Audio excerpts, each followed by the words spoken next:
Start करते हैं। तो लास्ट क्लास में ना हमने किया था प्राइसिंग का थ्योरेटिकल पार्ट, ठीक है। सो आज हम स्टार्ट करेंगे उसका प्रैक्टिकल। देखो सबसे पहले अपन करेंगे, अब मैं कंडीशन टेबल ना हर चीज़ में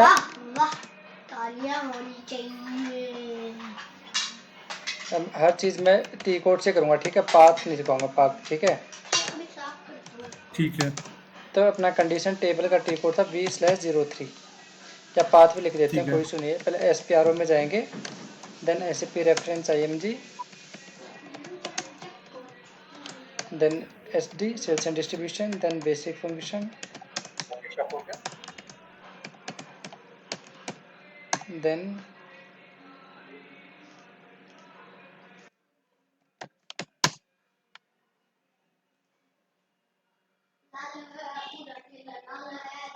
basic function, then pricing के बाद प्राइसिंग कंट्रोल, फिर प्राइसिंग के बाद फर्स्ट है मेरा डिफाइन कंडीशन टेबल। अब कंडीशन टेबल, ठीक है। अब कंडीशन टेबल में देखो मैंने आपको बताया था कि 1 to 499 मेरा क्या होती है, स्टैंडर्ड कंडीशन टेबल है, जो SAP ने हमें ऑलरेडी बना के दे रखे हैं, ठीक है। अब 499 जितने भी होती है वो अवेलेबल होती है कस्टमाइजिंग, ठीक है। लेकिन जो कस्टमाइजिंग है, बट जब भी हम मतलब किसी प्रोजेक्ट पे जाते हैं, फर्स्ट हमें ये आइडेंटिफाई करना पड़ता है कि क्लाइंट की रिक्वायरमेंट को मैं स्टैंडर्ड कंडीशन टेबल से मेट कर सकता हूँ या नहीं कर सकता हूँ, ठीक है। अगर मैं कोई स्टैंडर्ड कंडीशन टेबल को यूज करके अगर मैं कंडीशन टेबल से यूज़ करके मेरी रिक्वायरमेंट मीट होती है, देन मैं क्या करता हूँ, स्टैंडर्ड कंडीशन टेबल ही मैं यूज़ करता हूँ, ठीक है। सो अभी देखो ये जो हैं, ये जो 002 004 ये होती है मेरी कंडीशन टेबल 3 डिजिट के अंदर, ठीक है। सो हमें इसमें से आइडेंटिफाई करना पड़ता है कि मैं कौन सा मैं यूज़ कर सकता हूँ। फॉर द टाइम बिंग मैं क्या करता हूँ, 004 मैंने ले लिया, फॉर एग्जांपल मैंने लिया 004, ठीक है। मैं 005 भी यूज़ कर सकता हूँ, और 007 भी मैं यूज़ कर सकता हूँ। और ऐसे मुझे आइडेंटिफाई करना पड़ेगा कि मैं कौन सा मैं यूज़ कर सकता हूँ, कौन सा नहीं कर सकता हूँ, ठीक है।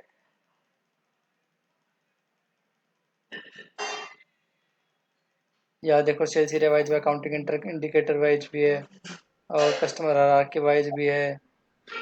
तो मैं क्या करता हूँ, मैंने तीन तो मैंने स्टैंडर्ड यूज़ कर लिए, 004 005 007। अब मैं क्या करता हूँ कि भाई मुझे कस्टमाइज भी करने हैं। अब देखो मेरा ये 518 के बाद 519 नंबर खाली है, 520 के बाद 524 है। तो इस बीच में देखता हूँ अगर मेरे पास कोई अवेलेबल हो पाता है तो मैं यहाँ पर, तो मुझे जिस भी नंबर की कंडीशन टेबल बनानी है, मैं वो नंबर यहाँ पर एंटर करूँगा। अब मैंने क्या करा, 519 नंबर डाला कि ऑलरेडी एग्जिस्ट है, बट किसी ने बना के वो यानी कि डिलीट करके 521 पे ऑलरेडी एग्जिस्ट है। मैं 525 लेता हूँ, 525 भी ऑलरेडी बना के किसी ने डिलीट करके 526, ठीक है। अब मैं क्या करता हूँ, मैंने 526 नंबर यहाँ पर डाला, ठीक है।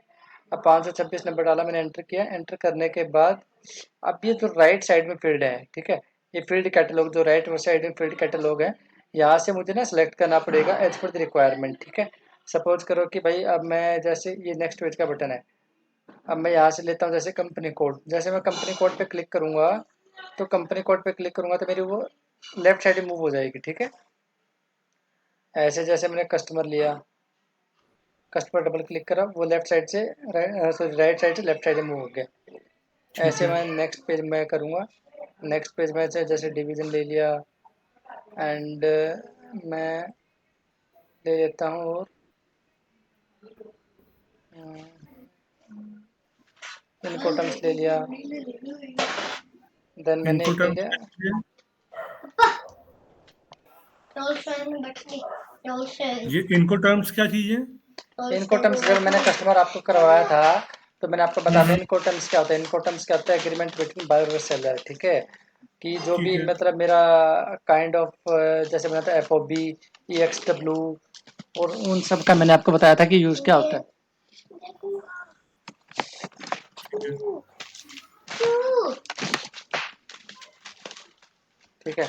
अभी मैंने सारी चीज़ें मैंने ले ली, ठीक है। कंपनी को लिया, कस्टमर ले लिया, डिवीजन, मटेरियल, इनको टर्म्स। उसके बाद क्लिक करूंगा मैं जनरेट, ये मेरा जनरेट करने का बटन होता है, ठीक है। मैं इस पे क्लिक करूंगा जनरेट बटन पे। Then do you want to save, yes. System आपसे पैकेज मांगेगा, ठीक है। पैकेज क्या होता है, package basically created by web consultant, ठीक है। अब देखो पैकेज क्या होता है कि मैंने आपको ना जब इनिशियली फर्स्ट एक क्लास हुई थी तो मैंने आपको बताया था टी आर, मेरी 2 टी आर होती है, फंक्शनल कस्टमाइज टी आर और एक वर्कबेंच टी आर। ठीक है।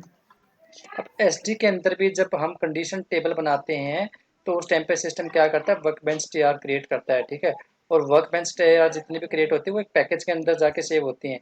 तो जो मेरा स्टैंडर्ड पैकेज है वो है $TMP, ठीक है। आपको भी यही वाला यूज करना है जो स्टैंडर्ड पैकेज होता है। बट आप रियल टाइम में किसी जाते हो तो रियल टाइम में क्या होता है कि आपका वेब कंसल्टेंट एक पैकेज बना के देता है, देन उस पैकेज के थ्रू आप सारे के सारे कंडीशन टेबल सेव करते हो। अब देखो मैं 526 नंबर की मेरी एक टेबल क्रिएट हो गई। ठीक है। सेकंड है मेरा define access sequence.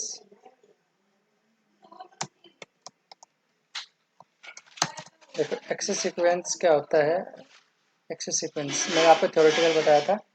Then maintain access sequence, yes.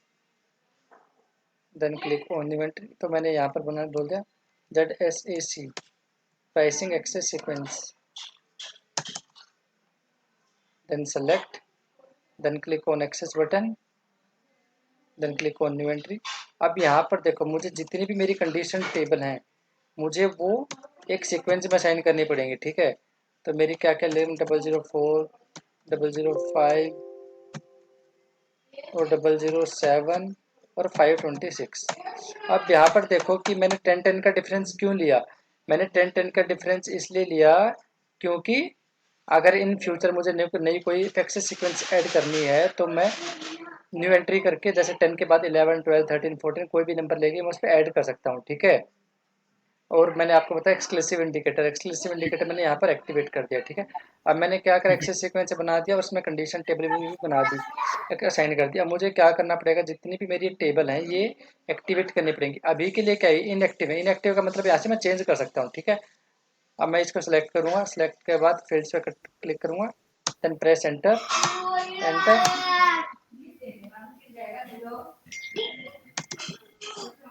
Enter.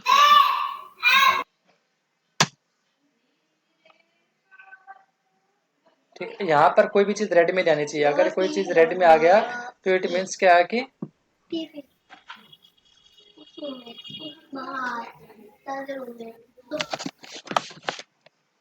अगर आपका यहाँ पे कोई चीज़ रेड में आ गई, ठीक है। रेड में आने का मतलब है कि भाई जो आपकी कंडीशन टेबल बनी है उसके अंदर कोई ना कोई बग है, ठीक है।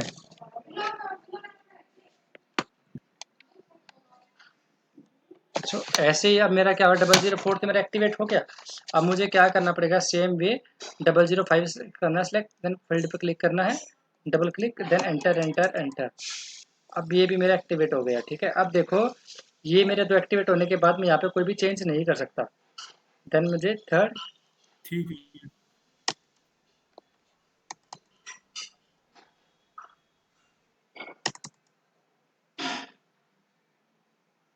ये भी एक्टिवेट हो गया।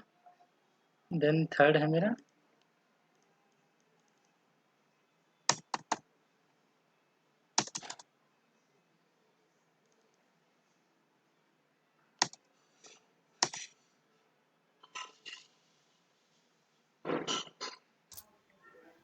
अब देखो यहाँ पे ग्रीन है बट यहाँ पे कोई भी चीज़ रेड में नहीं होनी चाहिए। अगर इन केस अगर कोई रेड है तो उसमें क्या है,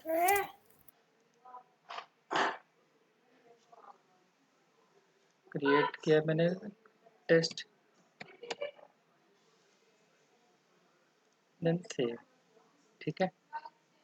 अब थर्ड है मेरा define condition table, sorry condition type.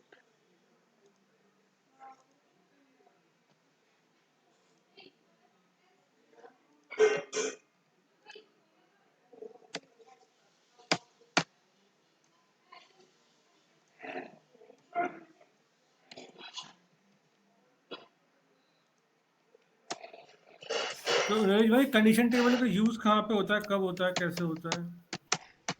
Condition table का यूज होता है ना, देखो जब मैंने क्या बताया था, कंडीशन टेबल का मतलब है कॉम्बिनेशंस, ठीक है। अब वो कॉम्बिनेशन जब आप क्या नाम है, एक्सेस, सॉरी जब कंडीशन, सॉरी जब कंडीशन रिकॉर्ड मेंटेन करोगे ना, तब आपको सारे के सारे कॉम्बिनेशन वहाँ पे दिखेंगे। हम्म। अब ये जो कॉम्बिनेशन है ना, ये कॉम्बिनेशन है, जब आप ये करोगे ना तो आपको दिखेंगे वहाँ हम्म। पे। अब थर्ड है condition type, then set pricing condition type. अब देखो कल मैंने आपको लास्ट क्लास में बताया था,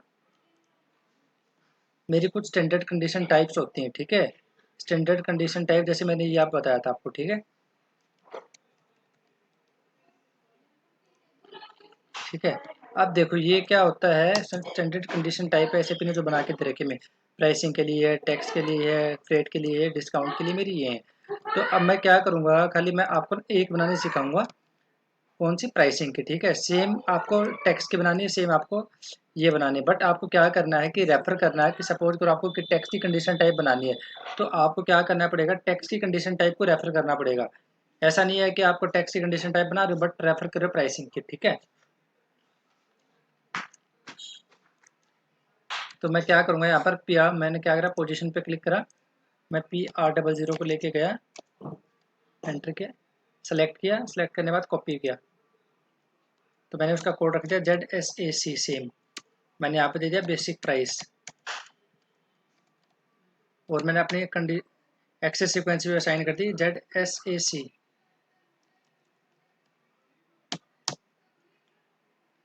ठीक है। अब आपको जो भी चेंज करना है आप क्या करोगे, इस कंडीशन टाइप के अंदर करोगे, अपनी कंडीशन टाइप के अंदर,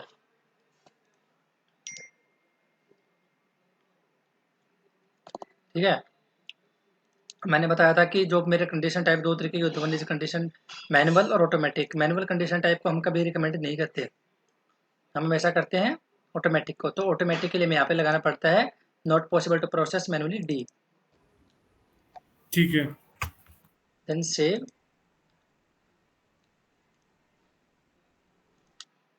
देन बैक। तो ये भी मैंने बना दी, और मैं जो रेस्ट कंडीशन टाइप है वो मैं स्टैंडर्ड ही यूज़ करूँगा, ZSAC, then define and assign pricing procedure. अब देखो मैंने ना यहाँ पे बहुत सारी कॉन्फ़िगरेशन है, कस्टमर प्राइसिंग प्रोसीजर अगर मुझे न्यू क्रिएट करना है तो यहाँ पे क्रिएट कर सकता हूँ, डॉक्यूमेंट प्राइसिंग प्रोसीजर यहाँ पे क्रिएट करना तो यहाँ पे कर सकता हूँ। अब मैं देखो जब आपकी कस्टमर मास्टर बताया था तो हमने क्या करा था, कस्टमर प्राइसिंग प्रोसीजर असाइन किया था 1। अगर मुझे उसको मॉडिफाई करना है, उसको चेंज करना है, कस्टमाइज करना है, तो मैं यहाँ से जाके उसको कर सकता हूँ, या न्यू बनाना है तो मैं यहाँ से जाके बना सकता हूँ। और मुझे ऐसे ही अगर मुझे डॉक्यूमेंट प्राइसिंग प्रोसीजर, अगर मुझे डॉक्यूमेंट टाइप लेवल पे जो मेंटेन करते हैं, यहाँ से जाके उसका मैं मॉडिफाई कर सकता हूँ, और यहाँ से मैं बिलिंग टाइप लेवल पे, आउटर टाइप लेवल पे उसको जाके असाइन कर सकता हूँ, ठीक है। सो फर्स्ट है मेरा सेट प्राइसिंग प्रोसीजर।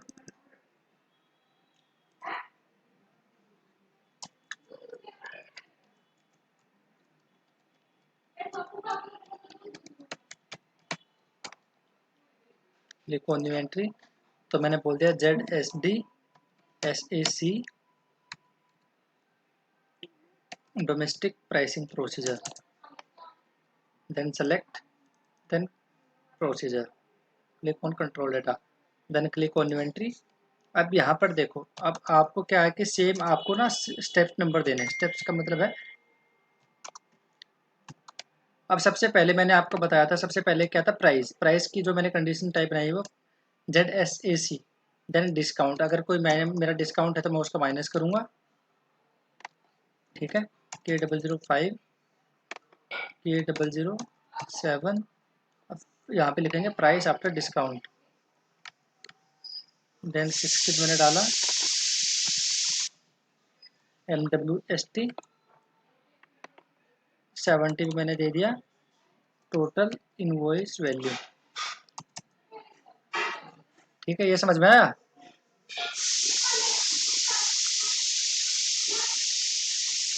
सचिन ये समझ में आया? हेलो, हाँ जी नरेश भाई। ये कुछ समझ में हाँ आया जी, जो हाँ मैंने जी। डाला?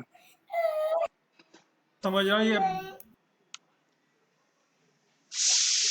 हेलो। हाँ जी नरेश भाई। ये समझ में आया कुछ मैंने कहा? हम्म। अब देखो, सबसे पहले प्राइस दिया ऊपर, फिर मैंने डिस्काउंट डाला है, डिस्काउंट माइनस करके हाँ जो जी। वैल्यू आई वो, देन उस पर मैंने क्या करा, टैक्स कैलकुलेट कराया, हम्म। ठीक है।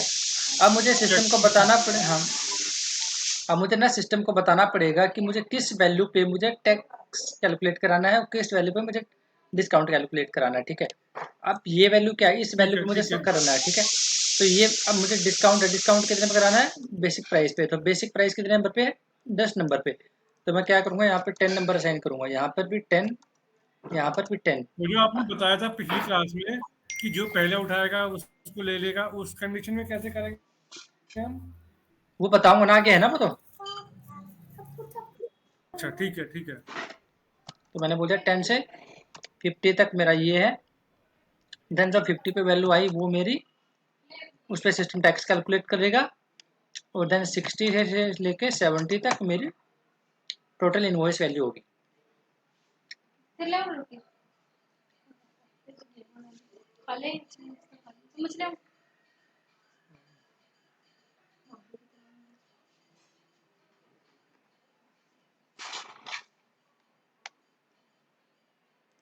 ठीक है।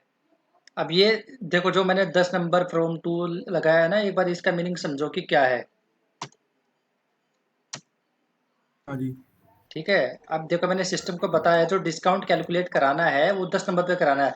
10 नंबर किसको इंडिकेट कर रहा है, बेसिक प्राइस को, ठीक है। ऐसे प्राइस आफ्टर डिस्काउंट है, प्राइस आफ्टर डिस्काउंट क्या हुआ कि this value minus this value after this price after discount, ठीक है। अब यहाँ पर मैं मुझे इस वैल्यू को मैं हम्म। रिक्वायर मैंडेटरी कर देता हूँ, और ये वैल्यू मेरी हमेशा रहती है स्टैटिक, ठीक है। अब यहाँ पर अब जाते हैं अकाउंटिंग की। अकाउंटिंग की जो मेरा रेवेन्यू की होती है वो होती है ERL, ठीक है। डिस्काउंट के लिए आती है ERS, और टैक्स के लिए आती है मेरा MWS, ठीक है।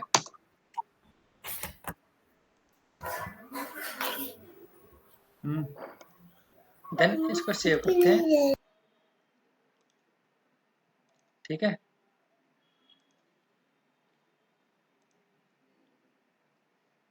Then set pricing procedure determination, ठीक है। ये इसका टी कोड अपने का रखा OVK के। तो यहाँ पर जाकर देखो, जब हमने इनिशियली हमने क्या यूज़ किया था, स्टैंडर्ड प्राइसिंग प्रोसीजर RB8801। तो अभी हम क्या करेंगे, उसको रिप्लेस करके अपना वाला चेंज करेंगे, लगा देंगे वहाँ पे, ठीक है, T099 पे।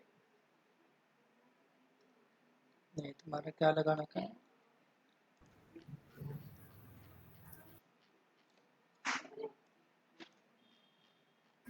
TA65 पे मैंने क्या लगा रखा है, RB8801। मैंने क्या बनाया अभी, ठीक है। ZSDSAC।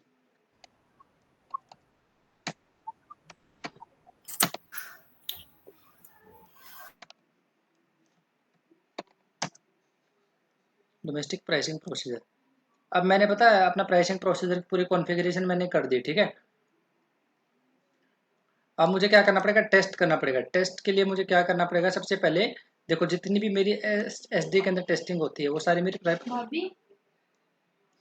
जी। सेल्स ऑर्डर लेवल, डिलीवरी और बिलिंग के थ्रू ही होती है, ठीक है।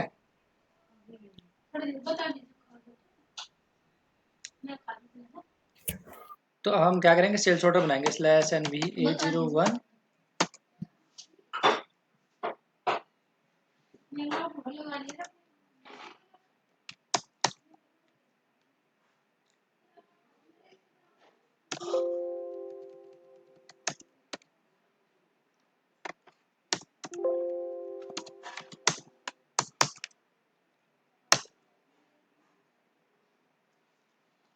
ये मेरे ख्याल से कोई दूसरा वो आ गया,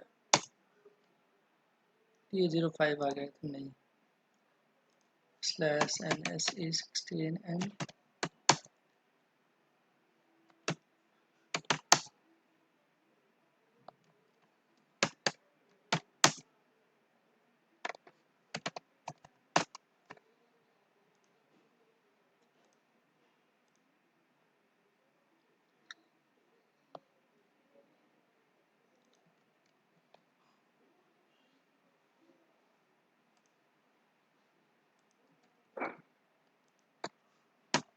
/803।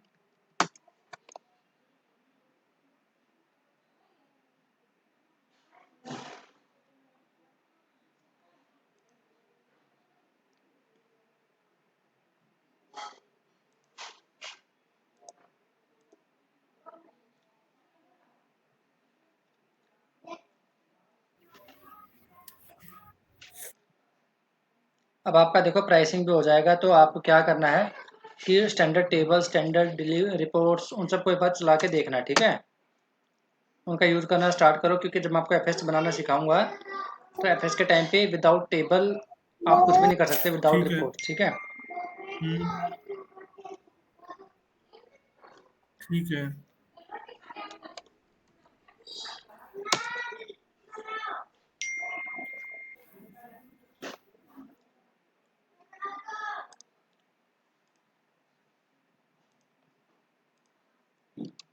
तो मेरा कस्टमर हमारा ये वाला, और मटेरियल 278 वाला।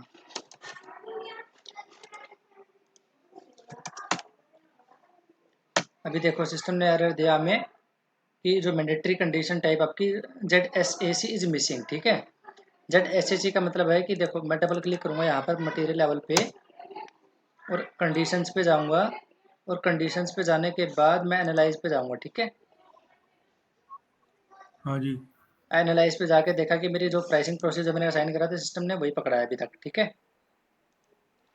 ये सिस्टम ठीक है। देखना पड़ेगा, इसमें 2 बार ये टैक्स की कंडीशन टाइप क्यों लेके आया है, ये एक बार देखना पड़ेगा क्या है, क्यों लेके आ रहा है। अगर TA65 ठीक है, ये देखना पड़ेगा क्यों लेके आ रहा है। चलो इसे अपन बाद में देखेंगे, ठीक है। अभी क्या कि लास्ट स्टेप मेरा कंडीशन रिकॉर्ड मेंटेनेंस, ठीक है। अब कंडीशन रिकॉर्ड मेंटेनेंस के लिए जो मेरे टी कोड है VK11, तो यहाँ पर मैंने कंडीशन टाइप वाली मेरी क्या है ZSAC, ठीक है। अब देखो जिस कॉम्बिनेशन की तुम बात कर रहे थे ना, देखो ये कॉम्बिनेशन है सारे के सारे, ठीक है। Material customer, material division customer, ये सारे के सारे मेरे कॉम्बिनेशन है, ठीक है। तो मैं क्या करूँगा, मैं जिसके ऊपर भी प्राइस मेंटेन करना चाहूँ उस पर कर सकता हूँ, ठीक है। अब सिस्टम को जो भी सबसे पहले रिकॉर्ड मिलेगा उसकी वैल्यू को डिटरमाइन कर देगा सिस्टम। मैंने मैंने फर्स्ट वाला लिया मटेरियल।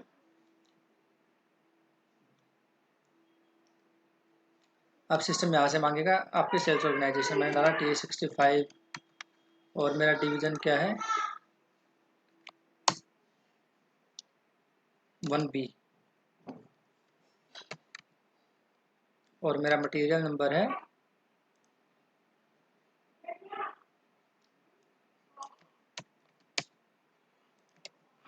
अमाउंट मैंने डाल दिया, फॉर एग्जांपल एक क्वांटिटी का मैंने डाल दिया 100 रुपये, ठीक है। देन मैंने किया सेव। अब सेव करने के बाद मेरे पास 2 ऑप्शन है, ठीक है। या तो मैं क्या करूँ यहाँ पे जाके, मतलब मोस्ट ऑफ द केसेस में क्या करता है सिस्टम, मतलब यहाँ पे जाके अपडेट का बटन होता है, ठीक है। मोस्ट ऑफ द केसेस में सिस्टम क्या करता है कि मैं यहाँ पे अपडेट करूँगा, यहाँ पे जाके अपडेट करूँगा कैरी आउट न्यू प्राइसिंग, तो सिस्टम क्या करेगा मेरी वैल्यू यहाँ से फैच कर लेगा। अगर इनके सिस्टम नहीं करता है तो अपन को फिर से जाके बनना पड़ता है, ठीक है। अब मैं यहाँ पे K007 ये भी डाल देता हूँ, K007 डिस्काउंट भी डाल देता हूँ 10%। अब ये वैल्यू समझो क्या है, मैंने क्या करा 100 रुपये डाला एक क्वांटिटी का, ठीक है। मेरी कितनी 10 क्वांटिटी थी, ठीक है। अब ठीक 10 है। क्वांटिटी का मतलब कितना हो गया कि 1000 वैल्यू, ठीक है। तो 10 100 पे माइनस कर 10 पे माइनस करके वैल्यू आई मेरी 90 रुपीज़, ठीक है। अब ये दो वैल्यू क्यों लेके आ रहा है ये मेरे को समझ नहीं आ रहा। एक मैं डिलीट करके देखता हूँ, डिलीट हो जाएगी तो 2 बार क्यों लेके आ रही है देखना पड़ेगा मुझे। कैन नॉट प्रोसेस मैनुअली, ठीक है। तो ये क्या अगर 23% इन्होंने टैक्स कैलकुलेट कर दिया तो मेरी वैल्यू आ गई इतनी, तो मेरे 900 रुपये तो मेरी वैल्यू आ गई, ठीक है ये। और टैक्स की वैल्यू आ गई मेरी 207 रुपये, तो टोटल वैल्यू मेरी कितनी आई 1107 रुपये। लेकिन यहाँ पर सिस्टम मेरा गलत दिखा रहा है, क्योंकि अब ये देखना पड़ेगा मुझे प्राइसिंग प्रोसीजर में सिस्टम ने क्या इशू किया है। /NV/08 ZSDSAC,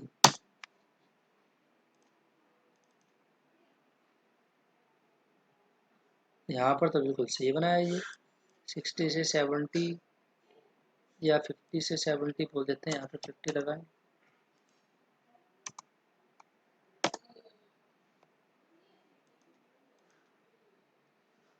अब मेरी वैल्यू ठीक आ जाएगी। स्लैश देखो, स्लैश एंड वी ए 01 मैं करता हूँ फिर से, एंटर किया मैंने।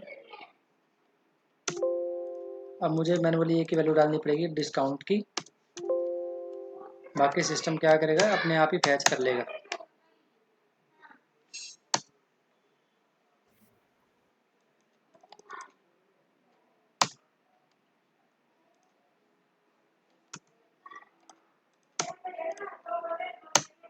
अब देखो सिस्टम में 1107 रुपये मेरी वैल्यू लेके आ गया, ठीक है।